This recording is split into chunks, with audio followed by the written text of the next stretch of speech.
Trinity, the School of Learning with CBSE curriculum, IIT and NEET Foundation. Hello, our Trinity proudly launches 6 Acres campus. Trinity, the School of Learning, a CBSE curriculum, school with outstanding academic team from all corners of the country, boasting state-of-the-art modern facilities with a strong emphasis on IIT, JEE, NEET Foundation. Facilities offered: AC classrooms, digital smart screen in every classroom, digitally supported CBSE curriculum, outstanding academic team, student-centric learning supportive curriculum, IIT, JEE and NEET Foundation program, physics, chemistry, maths laboratory, music, dance room, spacious AC library, hostel facility available, sports offered: cricket, football, volleyball, basketball, badminton, skating, swimming, archery, athletics, table tennis and yoga అడ్మిషన్లు జరుగుతున్నవి. వివరాలకు సంప్రదించండి. Trinity, the school of learning, station road, Peddapalli. On call 8795 29999.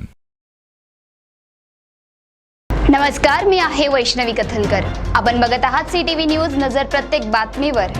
Hindi आणि मराठी भाषेत बातम्या प्रसारित करणारे जिल्ह्यातील एकमेव channel, sponsored by Sukhkarta associates. आणि आता पाहूयात गेल्या 24 तासातील बातम्या पटापट.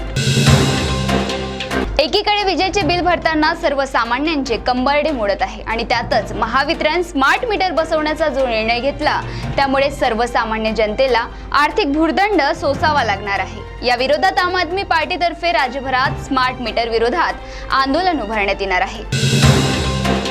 चंद्रपूर शहरात राज्य उत्पादन शुल्क विभागाचे अध्यक्ष संजय पाटील यांना लाच घेताना लाचलुचपत प्रतिबंधक विभागाने रंगे हात अटक करण्यात आली होती. त्यानंतर जिल्ह्यात दारूचा विषय प्रचंड चर्चेत आहे आणि अनेक बार आणि वाईन शॉप हे वादाच्या भोवऱ्यात सापडले आहे.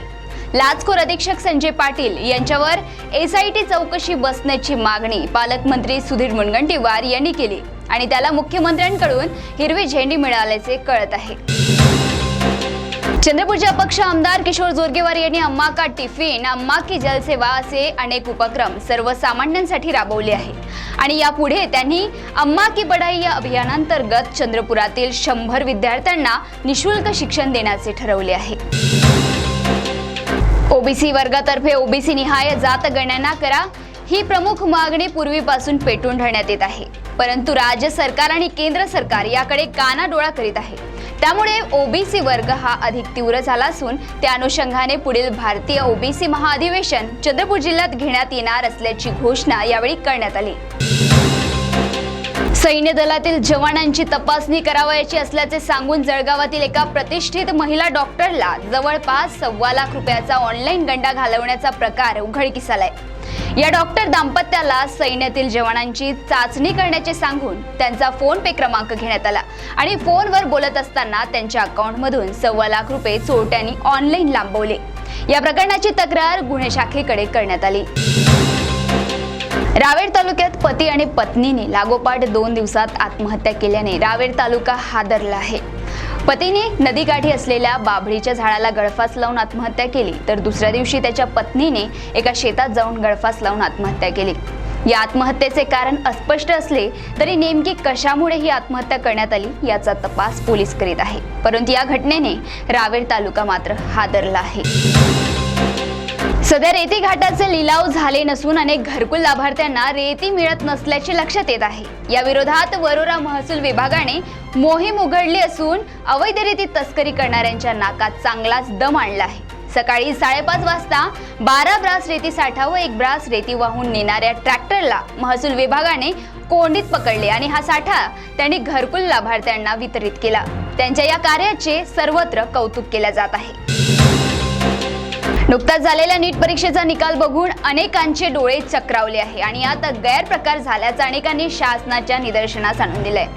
परंतु शासन मात्र यामध्ये कुठलाही गैरप्रकार झाल्याचे मान्य करीत नाही आहे. या विरोधात अनेक पालकांच्या संघटनाही आक्रमक झाल्या असून महाराष्ट्र काँग्रेस प्रदेशाध्यक्ष नाना पटोले यांनीही निगेटिव्ह मार्क्स असूनही सगळे कसे नीट परीक्षेत पास झाले असा प्रश्न सरकारला विचारला आहे.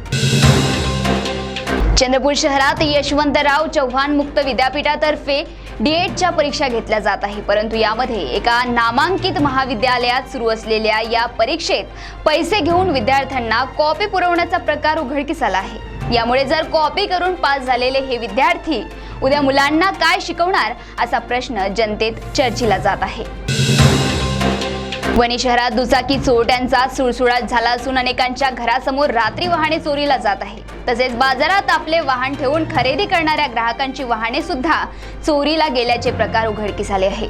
अशातच सकाळी मैदानात फिरायला गेलेल्या एका व्यक्तीने आपले दुचाकी वाहन मैदानाच्या बाहेर ठेवले होते। फिरून आल्यानंतर बघतो तर वाहन तिथून नाहीसे झाले होते। याची तक्रार पोलीस ठाण्यात करण्यात आली। सध्या विदर्भात उष्णतेचा पारा प्रचंड प्रमाणात वाढला असून अनेक ठिकाणी कूलरमुळे बळी जाण्याच्या घटना उघडकीस येत आहे। उकाडा असह्य झाल्याने अनेकांनी आपले कूलर सुरू केले, परंतु त्याची योग्य निगा न राखल्यामुळे नागपूर जिल्ह्यातील काटोल, वाढोणा आणि 12 सिग्नल जवळ क्रमशः 2 7 वर्षीय आणि एका 6 वर्षीय बालिकेचा कूलरच्या धक्क्याने मृत्यू झाला। तर या होत्या आजच्या पटापट बातम्या। लवकरच भेटूया पुन्हा काही नव्या बातम्यांसह। तोपर्यंत अशाच बातम्यांचे अपडेट घेण्यासाठी बघत रहा विदर्भातील अग्रणी CTV न्यूज, नजर प्रत्येक बातमीवर। नमस्कार।